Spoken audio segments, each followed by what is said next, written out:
Well, I think the value of empathy is huge, and we can't relate to each other unless we can empathize with each other. Just understanding where each one of the other comes from is huge in order to be able to communicate and accept one another. I can tell you that my sense of belonging is based on multi-generational. The fact that my great-grandparents love this city, my parents love this city, and I love this city. As well, like Randy, I am a multi-generational great-grandparent, great-great-grandparents on some sides of the family, and actually family that was enslaved in Fernandina. So I don't think that there could be any more belonging than the two of us feel for Jacksonville because of how our roots run through the city. I think it does skew some differences in probably what the sense of belonging may look like contemporarily because of the different experiences that we may have had. So Randy would have been in the 3rd grade when we enforced mandatory desegregation of public schools in Duval County in 1971. I was 4 and going to the 1st grade, so I was bused.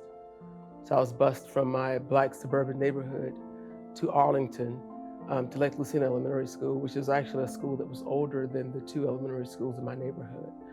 And so for me, it didn't disrupt a paradigm because I started 1st grade. I'd gone to a Presbyterian kindergarten that was majority African American, but all of my public schooling experiences were in desegregated schools, but I was bused.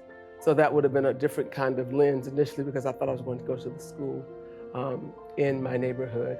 And so I think for me, it showed me that we are amazing in our diversity and complexity, but that looks different a lot of times based not only on your ethno-racial identity, but your socioeconomic position as well. So my parents were an educator and a television producer. And so we were Black suburban middle-class professionals. And we were very comforted and cared for, but my parents were very involved civically and socially in Jacksonville.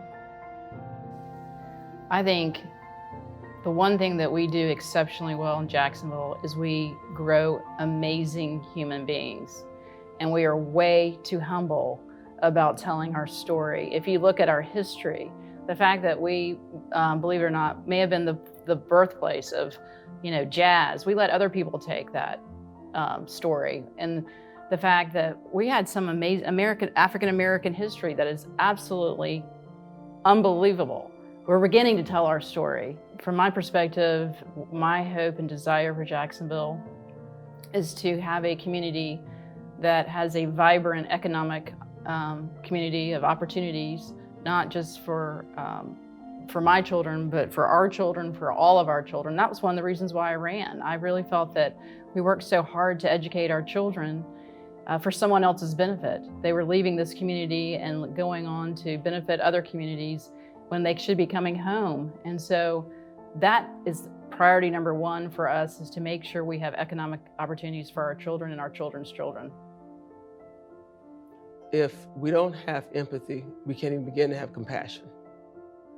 And so that has to drive our seeing the humanity and innate goodness in everybody and their infinite possibilities.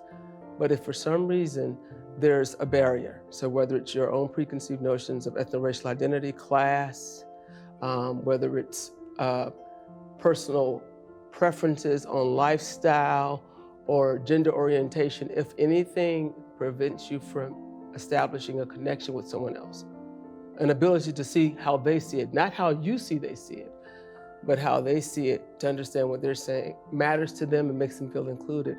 I don't think we could move to that next step of compassion to make a Jacksonville that fully weaves in everybody. And so it's integral, just as Randy said, it's integral that you have to have that.